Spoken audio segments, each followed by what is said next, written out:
Hello everyone, welcome to Target Gurukul. I am Rohini Yadav, your maths teacher. तो आज हम लोग न्यू चैप्टर स्टार्ट करते हैं जो कि है हमारा एप्लीकेशन ऑफ डेरिवेटिव्स। तो लास्ट लेक्चर में हम लोगों ने कंटिन्यूटी एंड डिफरेंशिएशन पढ़ा था, उसमें हम लोगों ने डेरिवेटिव्स सॉल्व किए थे, डेरिवेटिव्स पढ़ा था। तो आज उसी के एप्लीकेशंस हम पढ़ेंगे। तो एप्लीकेशन ऑफ डेरिवेटिव्स हम आज पढ़ेंगे। तो सबसे पहले हम स्टार्ट करते हैं रेट ऑफ चेंज से। रेट ऑफ चेंज क्या होता है? रेट ऑफ चेंज क्या होता है? सपोज कर लो कि यहाँ पे हमारा कोई फंक्शन है, ठीक है। सपोज लेट अस सपोज कि y इज इक्वल टू हमारा है एफ एक्स, ठीक है। यहाँ पे y is equal to F X है हमारा। तो इसका जो फंक्शन है, ये जो फंक्शन है हमारा, ठीक है, ये x के रिस्पेक्ट में कैसे चेंज होगा, ये हमें रेट ऑफ चेंज में पता चलता है। ये जो फंक्शन है हमारा एफ एक्स, ठीक है, ये x के रिस्पेक्ट में कैसे चेंज होगा।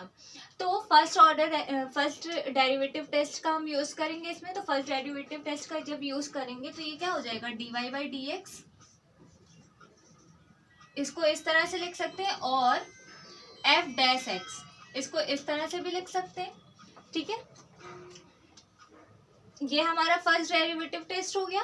बट अगर हमें ये दे दिया जाए कि x किसी पॉइंट पर हमें, ठीक है, x हमारा जो फर्स्ट डेरिवेटिव टेस्ट है उसकी वैल्यू एक पर्टिकुलर पॉइंट पर निकालनी है, ठीक है।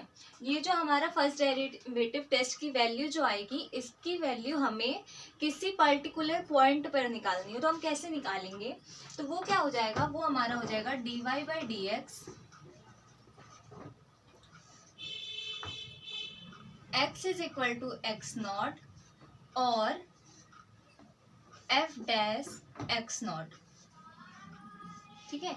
यहाँ पर क्या हो रहा है, x जो हो रहा है वो x नॉट में चेंज हो रहा है, ठीक है। x हमारा x नॉट में चेंज हो रहा है, तो ये हमारा क्या हो जाएगा, रेट ऑफ चेंज हो जाएगा।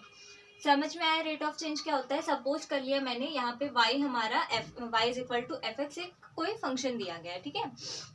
यहाँ पे हमारा y is equal to F X दिया गया है। यहाँ पे y जो है वो डिपेंडेंट वेरिएबल है एंड x हमारा क्या है, इंडिपेंडेंट वेरिएबल है। तो जब हम इसका फर्स्ट डेरिवेटिव टेस्ट करेंगे तो फर्स्ट डेरिवेटिव टेस्ट तो हमारा ये आ जाएगा dy अपॉन डी एक्स, और इसको हम इस तरह से भी लिख सकते हैं एफ डैश एक्स, ठीक है। बट अगर हमें जो फर्स्ट डेरिवेटिव टेस्ट है, ठीक है, जो फर्स्ट डेरिवेटिव टेस्ट है उसकी वैल्यू एक पर्टिकुलर पॉइंट पर निकालनी हो, मान लो x is equal to X not है हमारा, एक्स नॉट हमारा कोई पर्टिकुलर पॉइंट है, उस पर अगर हमें फर्स्ट डेरिवेटिव टेस्ट की वैल्यू निकालनी है तो हम कैसे निकालेंगे? तो वो हमारा इस तरह से होगा dy by D X, X is equal to X not, या हम इस तरह से भी लिख सकते हैं एफ डैश एक्स नॉट, ठीक है। तो समझ में आया रेट ऑफ चेंज क्या होता है। अब देखो यहाँ पे अगर कोई फंक्शन हमारा दे दिया जाए, ठीक है, कोई फंक्शन है x is equal to F T and y is equal to G T. ये दोनों ही फंक्शन हमारे t के रिस्पेक्ट में है, ठीक है। ये दोनों ही फंक्शन हमारे क्या है, t के रिस्पेक्ट में है। दोनों ही फंक्शन t के फंक्शन है। तो इस तरह का अगर हमें दे दिया जाए कोई क्वेश्चन, तो हम क्या करेंगे इसमें हम चेन रूल का यूज करेंगे। चेन रूल मैंने क्या बताया था? चेन रूल ये था dy by D X is equal to dy by D T upon D X upon D T. Last chapter में हम लोगों ने ये डिस्कस किया था, चेन रूल ये होता है, ठीक है, ये होता है हमारा चेन रूल। तो अगर हमारा इस टाइप में कोई क्वेश्चन दे दिया जाए कि कोई फंक्शन है, दो फंक्शंस हैं, दोनों ही t के रिस्पेक्ट में है, ठीक है, t के फंक्शन है दोनों ही, तो उसको हम उसमें हम चेन रूल की हेल्प लेंगे और चेन रूल की हेल्प से हम उसे सॉल्व करेंगे। ओके, तो ये चीज समझ में आई रेट ऑफ चेंज क्या होता है। अब एक क्वेश्चन ले लेते हैं, क्वेश्चन के थ्रू समझते हैं।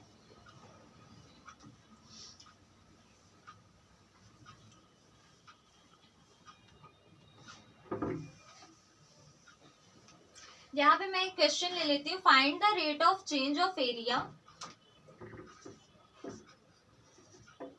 Find the rate of change of of area of circle, find the rate of change of area of circle पर सेकेंड। क्या दिया गया? पर second with respect to its radius, with respect to its radius r, ठीक है। और r की value हमें दी गई है when r is equal to क्या है? 5 सेंटीमीटर है।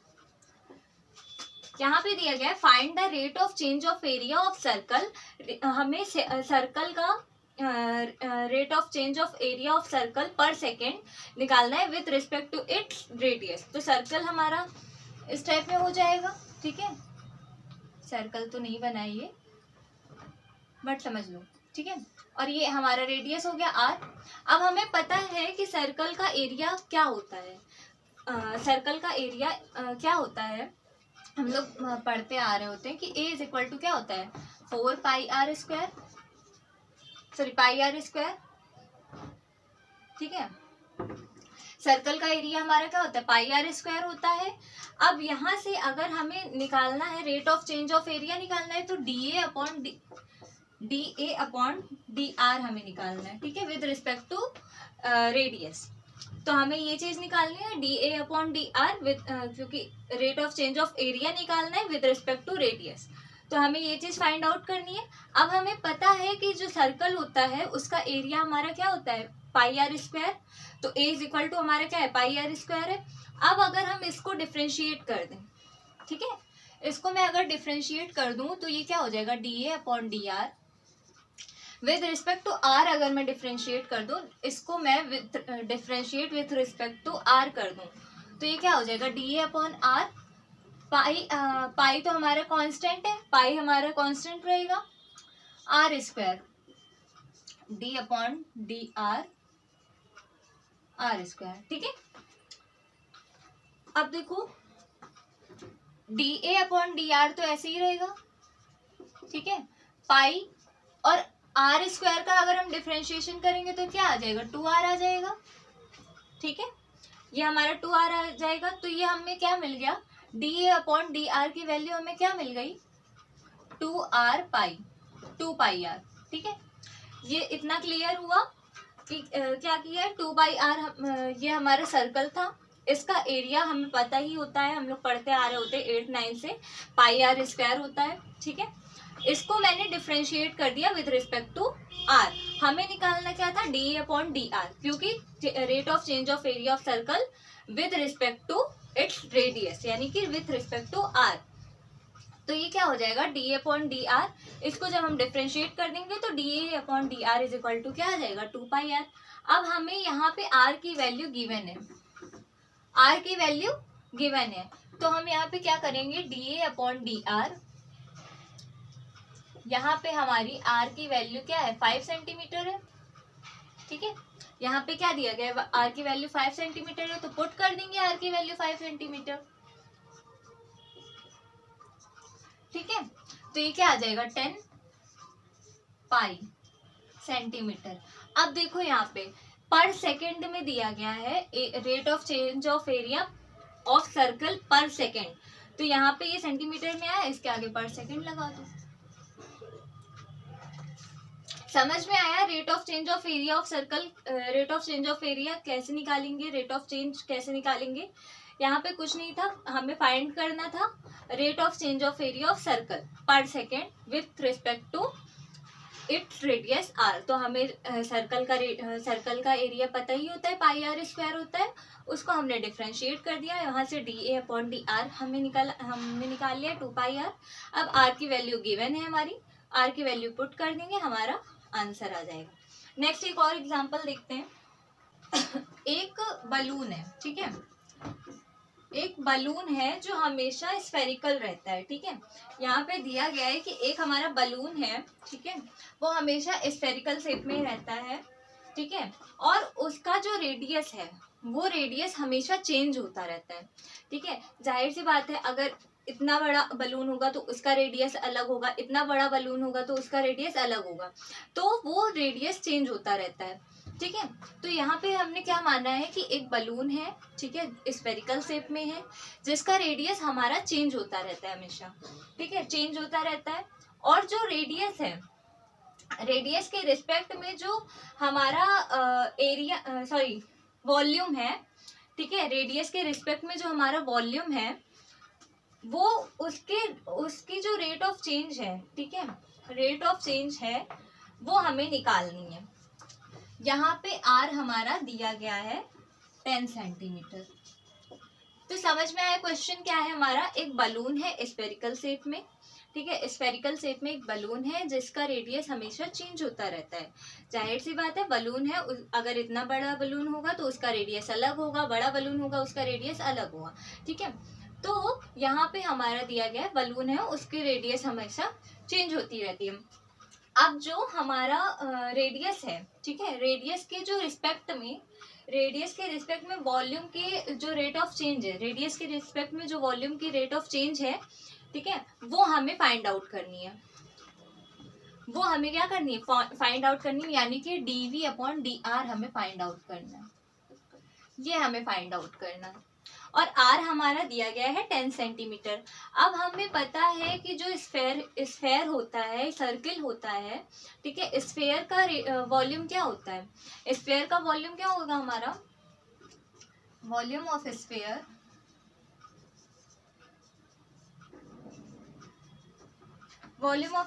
क्या हो जाएगा? V = 4/3 πr³।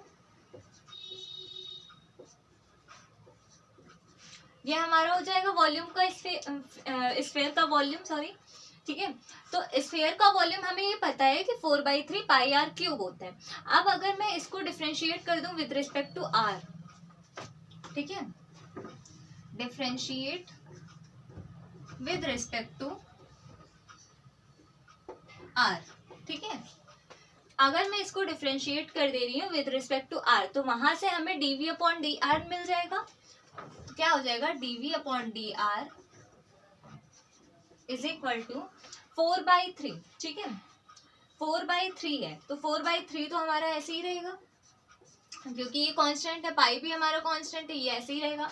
अब r³ है, r³ को अगर हम डिफरेंशिएट कर रहे हैं तो हमारा क्या मिल जाएगा? 3r², ठीक है, ये हमें मिल गया 3r²। ये चीज क्लियर है?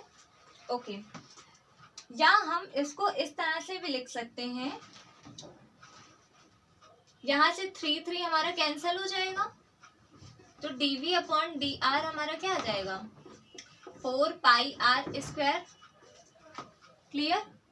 3 हमारा कैंसिल हो गया, तो क्या बचा? 4πr² आ गया। अब हमें r की वैल्यू यहाँ पे गिवन है, तो dV/dr यहाँ पे r की वैल्यू क्या है? 10 सेंटीमीटर है। इसमें r = हमारा क्या है? 10 सेंटीमीटर है, तो 4π × 10 का स्क्वायर। 10 का स्क्वायर क्या होता है? 100, ठीक है, 100 पाई और इंटू 4, तो ये क्या आ जाएगा? 400 पाई सेंटीमीटर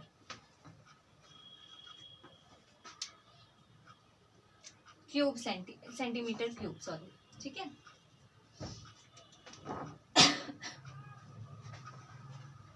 400 पाई सेंटीमीटर क्यूब पर सेंटीमीटर, तो ये क्या आ जाएगा? हमारा सेंटीमीटर स्क्वायर आ जाएगा। तो समझ में आया क्या था? यहाँ पे हमें एक स्फेयर शेप में एक बलून दिया गया था, उसका जो रेडियस था वो चेंज होता रहता था, ठीक है, रेडियस हमारा चेंज होता रहता था। तो हमें क्या निकालना था? रेडियस के रिस्पेक्ट में जो वॉल्यूम है, ठीक है, रेडियस के रिस्पेक्ट में वॉल्यूम का रेट ऑफ चेंज हमें निकालना था, और रेडियस हमारी गिवन थी 10 सेंटीमीटर। तो वॉल्यूम हमारा, स्फेयर का वॉल्यूम क्या होता है? V, स्फेयर का वॉल्यूम हमारा क्या होगा? V = 4/3 πr³।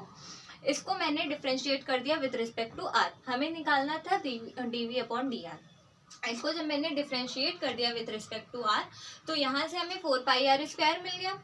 r की वैल्यू हमारी गिवन है 10 सेंटीमीटर, तो यहाँ से हमें ये क्या मिल जाएगा? 400 पाई सेंटीमीटर क्यूब पर सेंटीमीटर, यानी कि सेंटीमीटर स्क्वायर। समझ में आया रेट ऑफ चेंज। नेक्स्ट एक और एग्जांपल देख लेते हैं। एग्जांपल दिया गया है कि एक लैडर है, ठीक है, आ ladder 5 meter long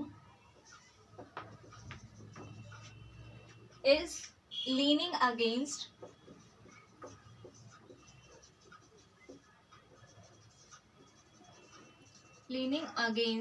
a wall।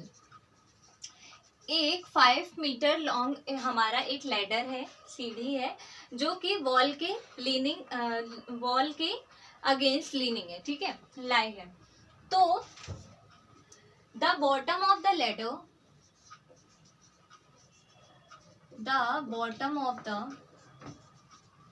ladder is pulled along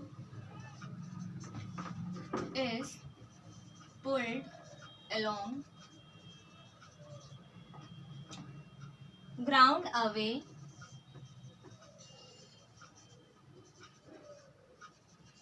from the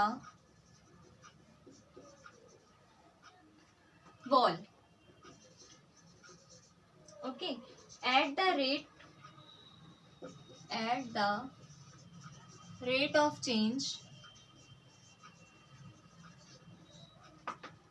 2 centimeter per second।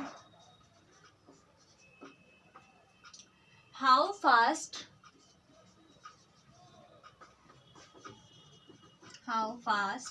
is its height on the wall decreasing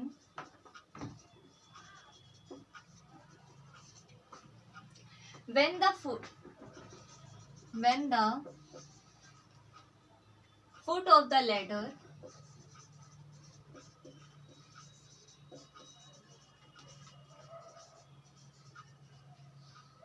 is 4 meter away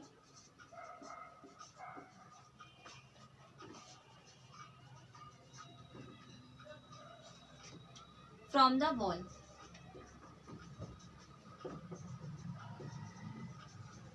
तो ये हमारा क्वेश्चन है, कोई लैडर है वो 5 मीटर लॉन्ग है जो कि वॉल के अगेंस्ट लाई है, ठीक है, वॉल के अगेंस्ट। ये हमारी वॉल है, समझ लो, ठीक है, ये हमारी कोई वॉल है एंड एक लैडर है जो कि हमारी इस तरह से लाई है, ठीक है, ये हमारी लैडर है, ओके, जो कि हमारी 5 मीटर लॉन्ग है, 5 मीटर लॉन्ग है। The bottom of the ladder is pulled along ground away from the wall. अगर हम लैडर को यहाँ से, ठीक है, अगर हम लैडर को पुल करें, ठीक है, वॉल से पुल करें, तो ये लैडर जो होगा, अगर वॉल से पुल करेंगे तो ये हाइट हमारी चेंज हो जाएगी, ठीक है। तो वही दिया गया, at the rate of change 2 centimetre per second.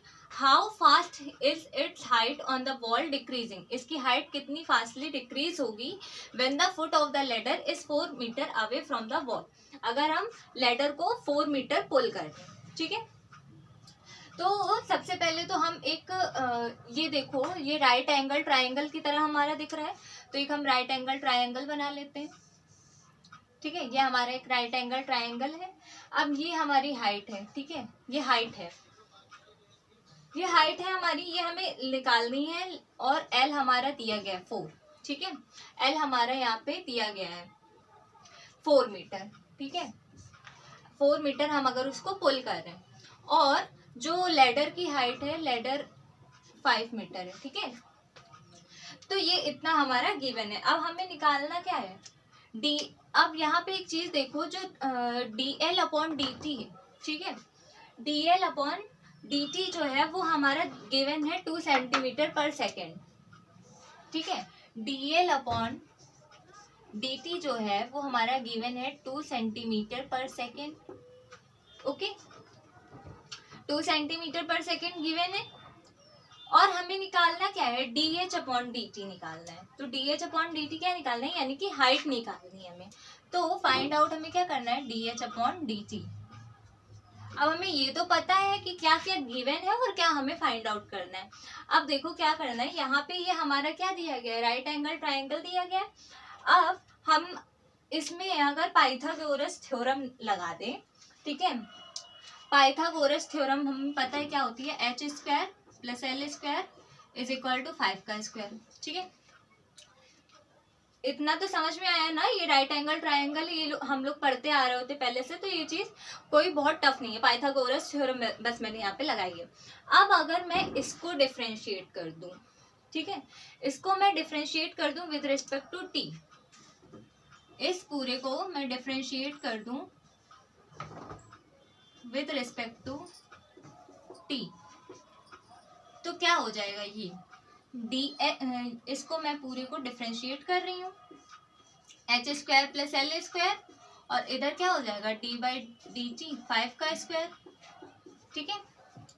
अब देखो जो इसको अगर मैं डिफरेंशिएट करूंगी तो 2h और ये हो जाएगा D H upon D T plus 2l D L upon D T is equal to 5 square, ये कांस्टेंट है, इसको करेंगे तो ये क्या आ जाएगा, 0 आ जाएगा। इतनी चीज क्लियर है मैंने क्या किया है। अब देखो यहाँ पे इसको अगर मैं इधर ले जाऊं तो ये क्या हो जाएगा, 2h D H upon D T is equal to minus का 2l D L upon D T, ठीक है। ये चीज क्लियर है, मैंने कुछ नहीं किया है, बस इसको इज इक्वल टू के उधर ले गई हूँ। तो अब यहाँ पे क्या है, और ये 2h को भी मैं इधर ले आती हूँ, तो 2h को जब मैं इधर ले आऊंगी तो ये क्या हो जाएगा, 2 कैंसिल आउट हो जाएगा, बचेगा क्या हमारे पास, D H upon D T is equal to minus का l upon H D L upon D T, ठीक है। इतने में कोई कंफ्यूजन, ओके। तो ये चीज हमारा इतना पता है हमें। अब देखो यहाँ से मैं अगर पाइथागोरस थ्योरम लगा दूं, ठीक है, पाइथागोरस थ्योरम लगा कि मैं यहाँ h की वैल्यू अगर फाइंड आउट कर लूं हाइपोटेनियस की, तो h इज इक्वल टू क्या हो जाएगा, रूट ऑफ 5 का स्क्वायर, ठीक है, प्लस 4 का स्क्वायर, तो सॉरी माइनस हाइपोटेनियस में निकाल दी ना।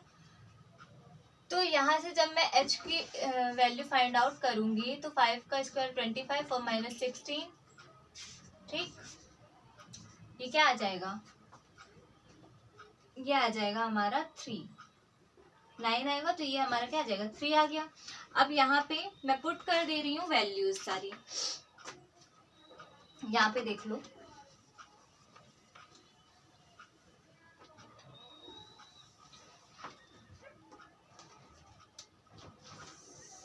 यहाँ पे क्या हो जाएगा, D H upon D T तो हमारा ऐसे ही रहेगा, ठीक है, D H upon D T is equal to, अब हमें एल की वैल्यू पता है क्या है, 4 है, ठीक है, एल की वैल्यू हमें फाइंड आउट है, पता है हमें, गिवन है 4 है, और एच की वैल्यू हमने यहाँ पे निकाली है 3, ठीक है।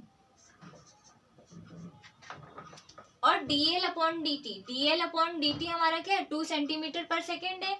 इसको जब ये सारी चीजें तो हमारी मीटर में दी गई है, ये हमारा सेंटीमीटर पर सेकेंड में दिया गया, तो इसको भी हम मीटर में चेंज कर लेंगे, तो ये हमारा क्या हो जाएगा, 10 की पावर 2 इंटू 10 की पावर -2 मीटर पर सेकेंड, ओके। अब इसको कुछ नहीं करना है, सॉल्व कर दो, D H upon D T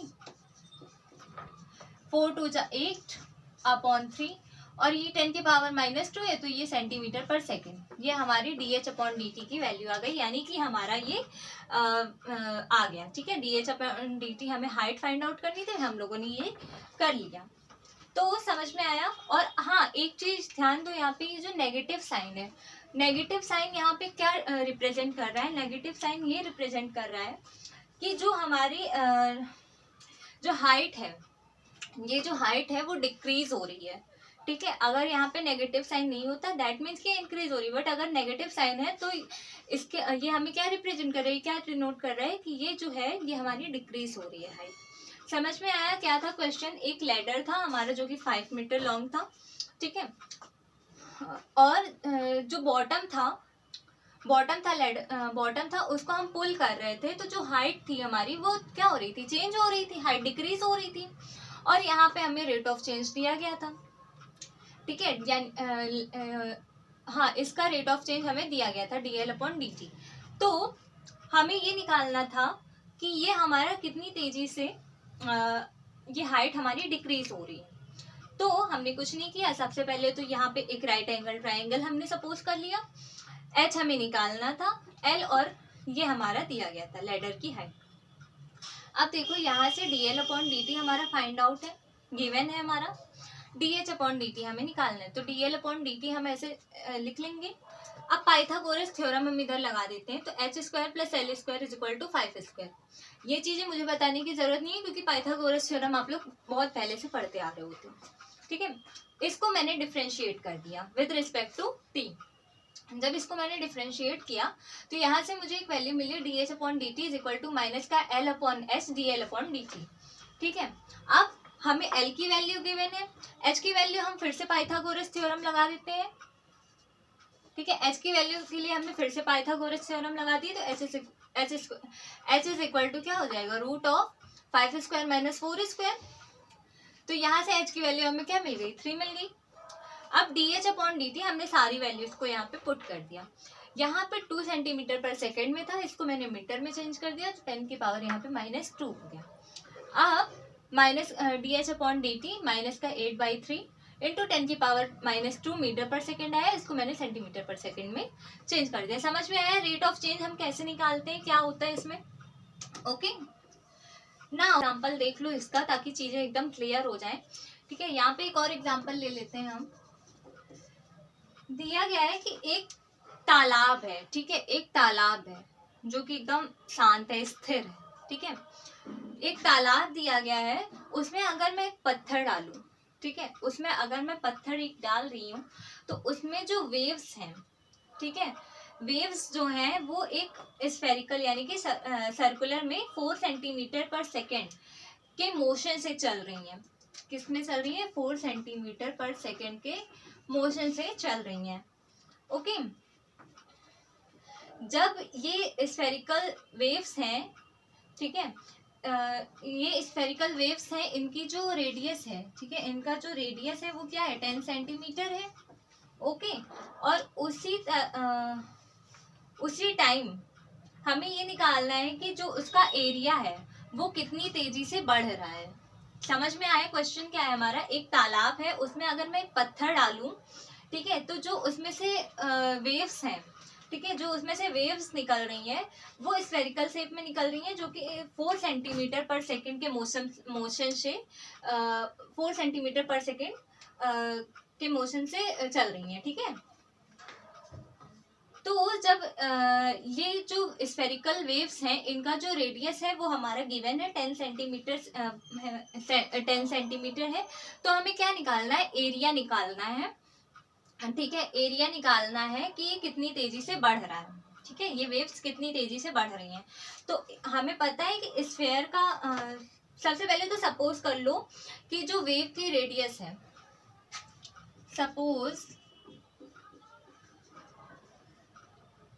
कर लो कि रेडियस हमारा क्या है, रेडियस हमारा क्या है, r है, ओके। एंड जो हमारा एरिया है, एरिया क्या है, a है, ये तो हमें पता ही होता है।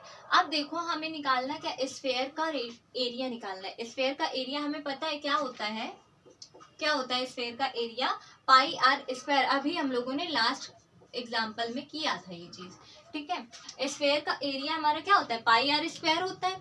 इसको मैं डिफरेंशिएट कर दे रही हूँ विद रिस्पेक्ट टू t।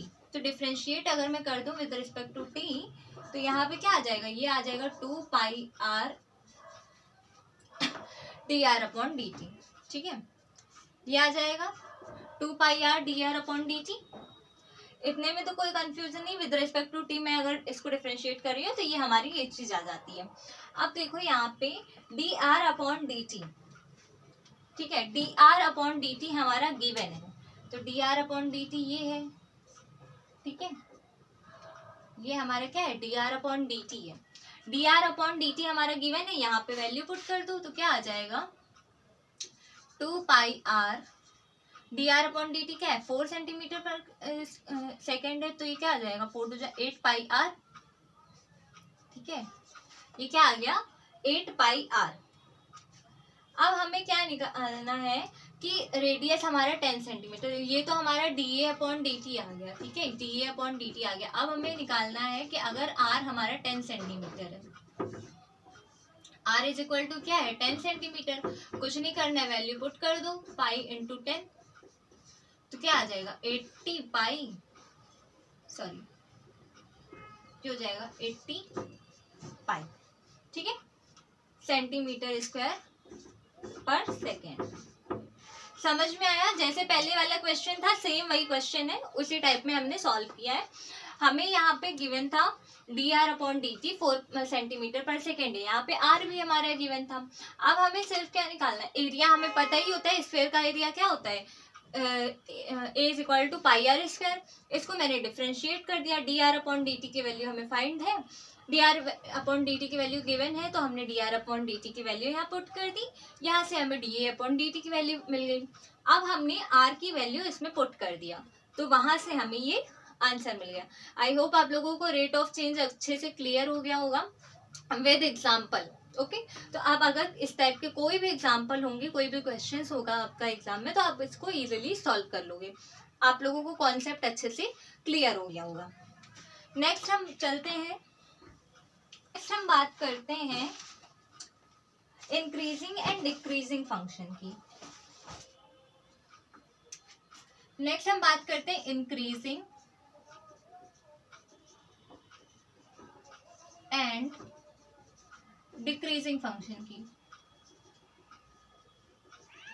तो ये क्या होता है, इंक्रीजिंग एंड डिक्रीजिंग फंक्शन क्या होता है हमारा,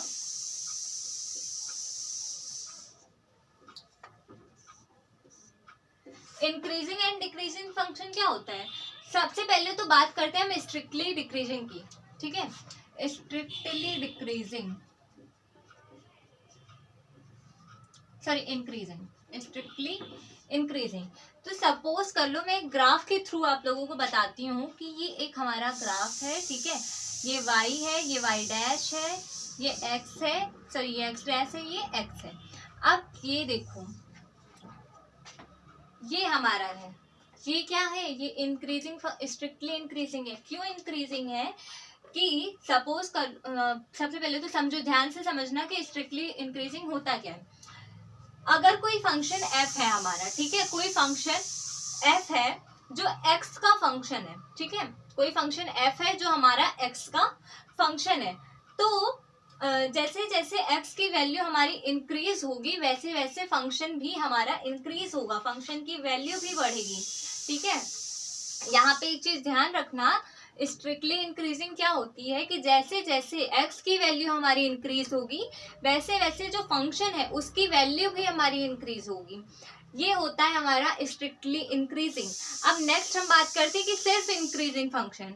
अगर सिर्फ इंक्रीजिंग फंक्शन है तो वो क्या आ जाएगा, इंक्रीजिंग फंक्शन क्या होगा, इंक्रीजिंग फंक्शन होगा x डैश, ये हो जाएगा y और ये हो जाएगा y डैश, ठीक है। तो यहाँ पे ये इस टाइप में हो जाएगा,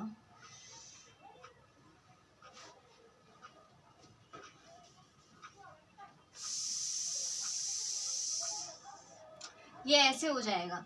इसमें क्या बता रहा है ये कि जैसे जैसे x की वैल्यू बढ़ेगी वैसे वैसे फंक्शन की वैल्यू भी बढ़ेगी। इसमें क्या होगा कि इंक्रीज होता जाएगा या तो इक्वल होगा, ठीक है, या तो फंक्शन की वैल्यू की x is equal to function की वैल्यू होगी, ठीक है, x की वैल्यू जो होगी वो फंक्शन की वैल्यू के इक्वल होगी या तो इंक्रीज होगी, ठीक है। तो ये होता है इंक्रीजिंग फंक्शन। समझ में आया स्ट्रिक्टली इंक्रीजिंग और इंक्रीजिंग फंक्शन में क्या डिफरेंस होता है। स्ट्रिक्टली इंक्रीजिंग फंक्शन क्या होता है कि x की वैल्यू जैसे जैसे बढ़ेगी वैसे वैसे हमारी फंक्शन की वैल्यू भी बढ़ती जाएगी। एंड इंक्रीजिंग फंक्शन हमारा क्या होता है कि अगर x की वैल्यू जैसे जैसे हमारी बढ़ रही है वैसे वैसे फंक्शन की वैल्यू भी हमारी बढ़ेगी, या तो वो बढ़ेगी या तो वो इक्वल हो सकती है, ठीक है, वो वैल्यू इक्वल भी हो सकती है और वैल्यू हमारी इंक्रीज भी हो सकती है। तो समझ में आया इंक्रीजिंग फंक्शन और ये स्ट्रिक्टली इंक्रीजिंग फंक्शन क्या होता है। अब अगर मैं इसे मैथमेटिकल टर्म में लिखूं तो मैथमेटिकल टर्म में मैं कैसे लिखूंगी, सो मैथमेटिकल टर्म में स्ट्रिक्टली इंक्रीजिंग फंक्शन क्या हो जाएगा, if x1 is less then x2, ठीक है। If x1 is less then x2 है, सो ये क्या हो जाएगा, fx1 is less then fx2, यानी कि जो फंक्शन है हमारा, जैसे जैसे x की वैल्यू बढ़ेगी, इंक्रीज होगी, वैसे वैसे हमारी फंक्शन की वैल्यू भी बढ़ेगी, यानी कि इंक्रीज होगी। ये स्ट्रिक्टली फंक्शन को हम इस टाइप में मैथमेटिकल टर्म में हम लिख सकते हैं, ठीक है। fx1 इज लेस देन, या फिर इसको इस तरह से भी लिख सकते हैं, fx1 is less then fx2, ठीक है। अब इंक्रीजिंग फंक्शन को हम मैथमेटिकल टर्म में कैसे लिखेंगे, इंक्रीजिंग फंक्शन को हम मैथमेटिकल टर्म में लिखेंगे इस टाइप में, if x1 is less than x2, so ये क्या हो जाएगा, fx1 is less than or equal to fx2। अगर सिर्फ इंक्रीजिंग फंक्शन की बात करें, कोई क्वेश्चन अगर मान लो दे दिया जाए कि सिर्फ इंक्रीजिंग फंक्शन हमें निकालना है, स्ट्रिक्टली इंक्रीजिंग नहीं निकालना है, तो हम उसे इस टाइप में निकालेंगे कि fx1 लेस देन और इक्वल टू fx2, और स्ट्रिक्टली इंक्रीजिंग में क्या होगा, fx1 is less then fx2। ये कॉन्सेप्ट अच्छे से क्लियर कर लो कि स्ट्रिक्टली इंक्रीजिंग फंक्शन में क्या होता है कि जैसे जैसे हमारी x की वैल्यू बढ़ रही है, वैसे वैसे हमारी फंक्शन की वैल्यू भी बढ़ेगी। और इंक्रीजिंग फंक्शन में क्या होगा, जैसे जैसे x की वैल्यू बढ़ेगी, फंक्शन की वैल्यू भी बढ़ेगी, या तो इक्वल होगी, बट घटेगी नहीं, डिक्रीज नहीं होगी। इसमें सिर्फ इंक्रीज होगी या तो इक्वल होगी इंक्रीजिंग फंक्शन में। समझ में आया इंक्रीजिंग फंक्शन क्या होता है और स्ट्रिक्टली इंक्रीजिंग फंक्शन क्या होता है। अब बात करते हैं हम डिक्रीजिंग फंक्शन की।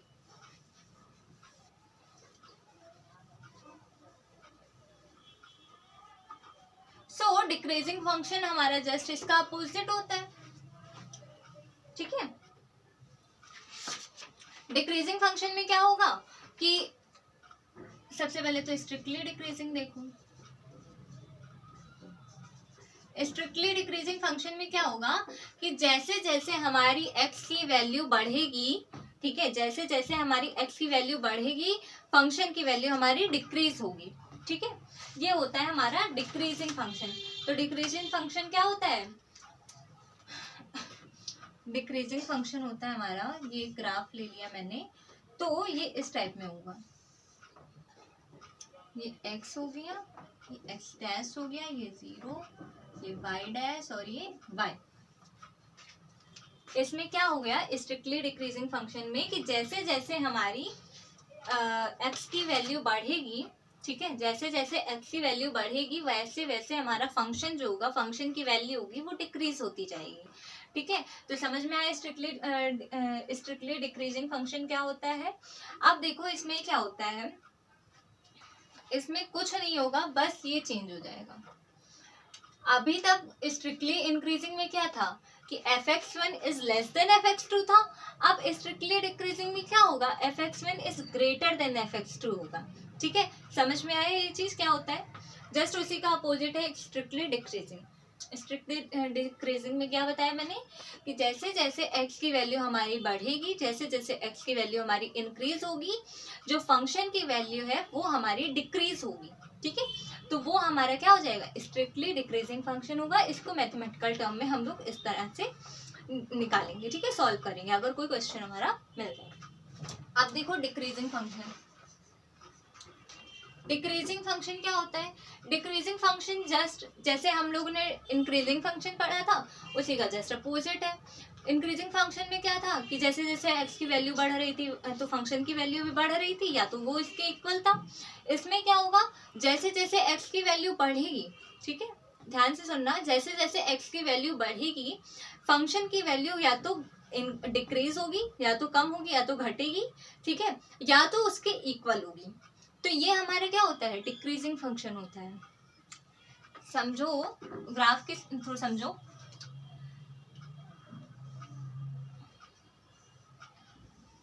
ठीक है, ये होगा हमारा।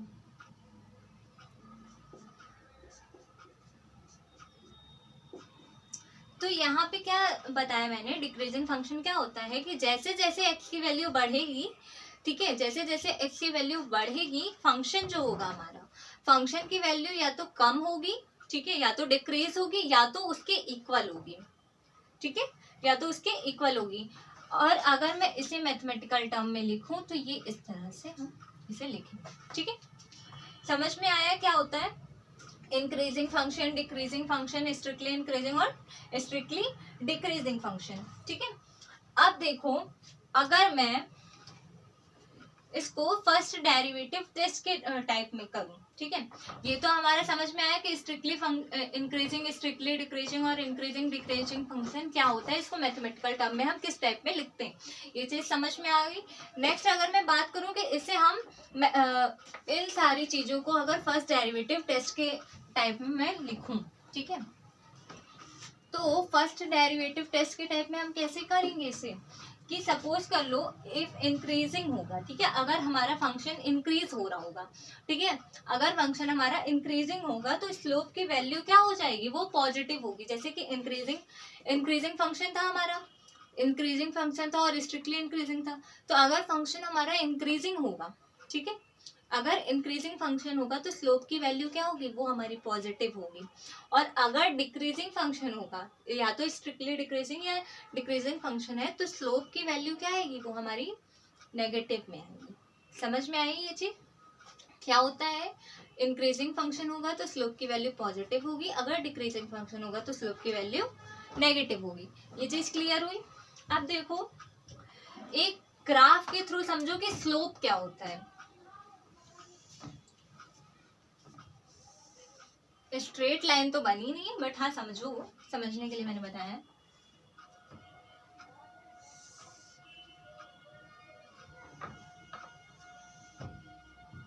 ये जो पॉइंट है ये टेंजेंट है, ठीक है,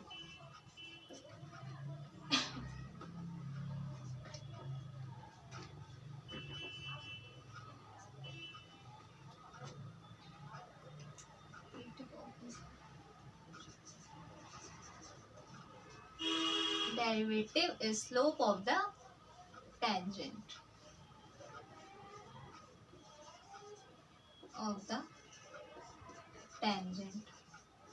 ओके। तो समझ में आया कि स्लोप की वैल्यू अगर इंक्रीजिंग फंक्शन होगा, डिक्रीजिंग फंक्शन होगा तो क्या होगा, घटेगी बढ़ेगी। अगर इंक्रीजिंग फंक्शन है तो पॉजिटिव रहेगी स्लोप की वैल्यू, डिक्रीजिंग फंक्शन है तो स्लोप की वैल्यू नेगेटिव रहेगी। ये हमारा स्लोप होता है, ठीक है। स्लोप आप लोगों को पता ही क्या होता है, ठीक है। तो ये हमारा स्लोप होगा, derivative of slope of a tangent. Tangent का स्लोप हमारा क्या हो जाएगा, ये हो जाएगा, ठीक है, ये चीज हो जाएगी। यहाँ पे स्लोप क्या हो जाएगा, ये हो जाएगा। ओके, समझ में आया। अब अगर हम बात करें कुछ चीजें होती हैं इसमें जो नोट कर लो तो बेटर है।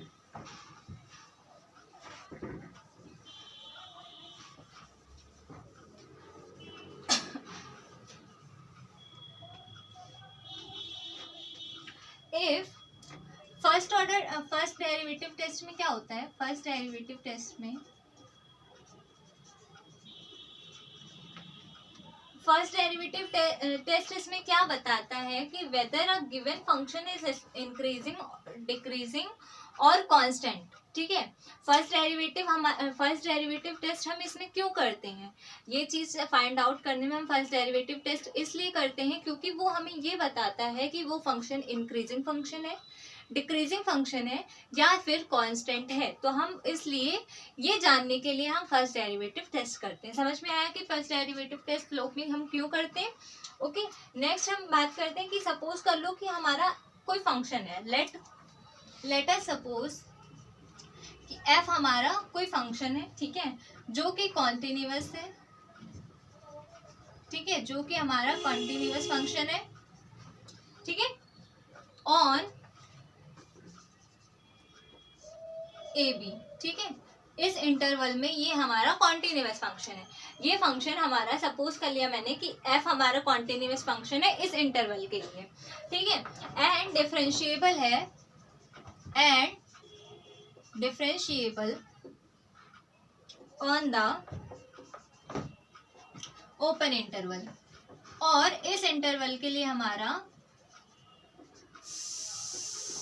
डिफरेंशिएबल है, ठीक है। तो क्या मैंने बताया कि एफ हमारा कोई कॉन्टिन्यूअस फंक्शन है ए बी, ठीक है, इस इंटरवल के लिए, एंड डिफरेंशिएबल है इस ओपन इंटरवल के लिए। तो यहाँ पे क्या हो जाएगा, देन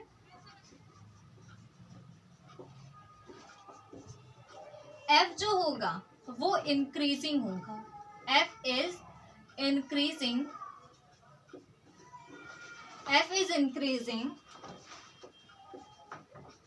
ऑन दिस इंटरवल, ठीक है, इस इंटरवल के लिए ये इंक्रीजिंग होगा। और इसको if F dash X is greater than 0, ठीक है, for each X belongs to open interval A B, ठीक है। ये चीज समझो कि अगर हमारा f कंटिन्यूअस है इस इंटरवल के लिए एंड डिफरेंशिएबल है ओपन इंटरवल ए बी के लिए, तो ये क्या हो जाएगा, f जो होगा वो इंक्रीजिंग होगा इस इंटरवल के लिए ए बी, ठीक है, क्लोज इंटरवल ए बी के लिए, अगर f डैश एक्स हमारा क्या है, ग्रेटर देन 0 है for each x belongs to open interval A B. Next क्या होगा, f is decreasing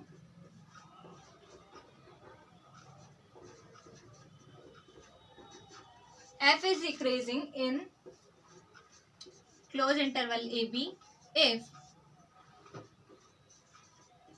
f dash x is less than 0 for each x belongs to open interval AB, ठीक है। f हमारा क्या होगा, फंक्शन हमारा decreasing होगा इन क्लोज इंटरवल अगर हमारा f डैश x जो है वो लेस देन है 0 से for each x belongs to एक open interval A B. Next क्या है कि f जो है वो हमारा क्या हो जाएगा, f is a constant function, ठीक है, f is a constant function in this interval, यानी कि close interval A B. Then if f dash x is equal to 0 for each x belongs to AB। समझ में आया क्या मैंने बताया कि अगर हमारा कोई फंक्शन है f, वो कंटिन्यूअस होगा on close interval A B and differentiable होगा ओपन इंटरवल ए बी में, तो क्या हो जाएगा, f जो होगा वो इंक्रीजिंग होगा क्लोज इंटरवल ए बी के लिए अगर f डैश x जो है हमारा वो ग्रेटर देन 0 है for each x belongs to A B, and f हमारा क्या हो जाएगा, वो डिक्रीजिंग हो जाएगा in close interval A B if f dash x is less than 0 for each x belongs to A B, and f जो होगा function हमारा कांस्टेंट फंक्शन होगा जब हम in close interval A B अगर f डैश x हमारा क्या है 0 के इक्वल है for each x belongs to A B. तो ये चीज समझ में आई। अब हम एक एग्जाम्पल ले लेते हैं, एक एग्जाम्पल से हम स्लोप निकालना सॉल्व कर लेते हैं, ठीक है। स्लोप कैसे निकालते हैं वो हम फाइंड आउट करते हैं। तो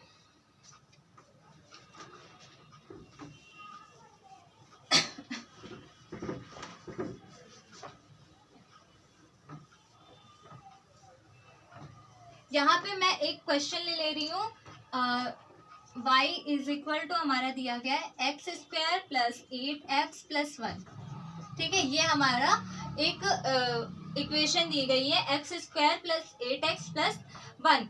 अब हमें वो पॉइंट निकालना है इसमें जहां पर जो स्लोप है, ठीक है, स्लोप हमारी क्या है 8 है, ठीक है, इसमें हमें एक पॉइंट निकालना है जहां पर हमारा स्लोप क्या होगा 8 होगा। तो वो हम कैसे फाइंड आउट करेंगे, सबसे पहले तो हम फर्स्ट डेरिवेटिव टेस्ट करेंगे तो dy अपॉन dx हमारा क्या आ जाएगा, ये 2x प्लस 8, ठीक है, ये हमारा फर्स्ट डेरिवेटिव टेस्ट हो गया। ओके, ये इतनी चीज तो क्लियर है। अब देखो क्वेश्चन में क्या दिया गया है कि हमें वो पॉइंट निकालना है जहां पर स्लोप की वैल्यू हमारी क्या होगी 8 होगी। तो हमें क्या करना है, dy अपॉन dt हमारा क्या दिया गया, सॉरी dy अपॉन dx हमारा क्या दिया गया है 8 दिया गया है क्वेश्चन के अकॉर्डिंग, ठीक है, अकॉर्डिंग टू क्वेश्चन।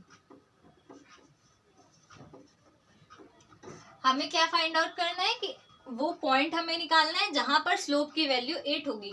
तो ये गिवन है हमारा कि dy/dx इज इक्वल टू 8 होगा, और dy/dx की वैल्यू हमने क्या निकाली है, 2x+8 रख दो, 2x+8 इज इक्वल टू 8। ठीक है, 2x+8 इज इक्वल टू 8। तो यहाँ से हमारी x की वैल्यू क्या आ जाएगी, x की वैल्यू 0 आ जाएगी। ठीक है, अब इक्वेशन फर्स्ट, ये इक्वेशन है हमारी, इसमें हम x की वैल्यू पुट कर देते हैं। तो x की वैल्यू पुट कर दो,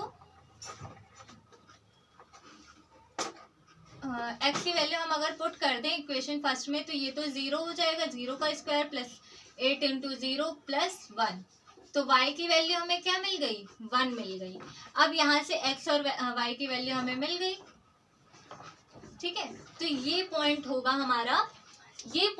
हमारा जहां पर स्लोप जो होगा वो स्लोप हमारा क्या हो जाएगा, 8 हो जाएगा।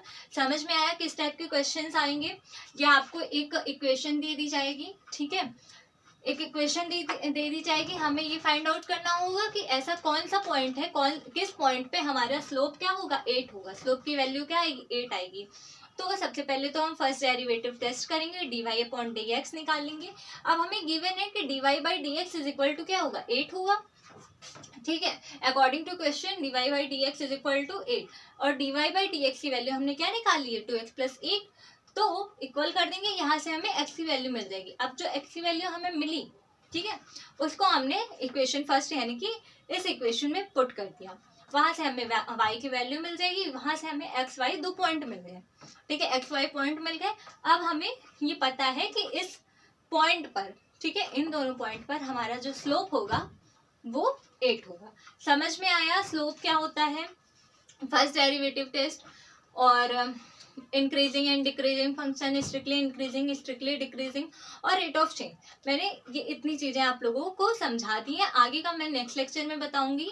अभी के लिए इतना ही। आई होप आप लोगों को ये सारी चीजें क्लियर हो गई होंगी, जितना मैंने अभी तक आप लोगों को पढ़ाया है। आगे का नेक्स्ट लेक्चर में हम पढ़ेंगे। Thank you.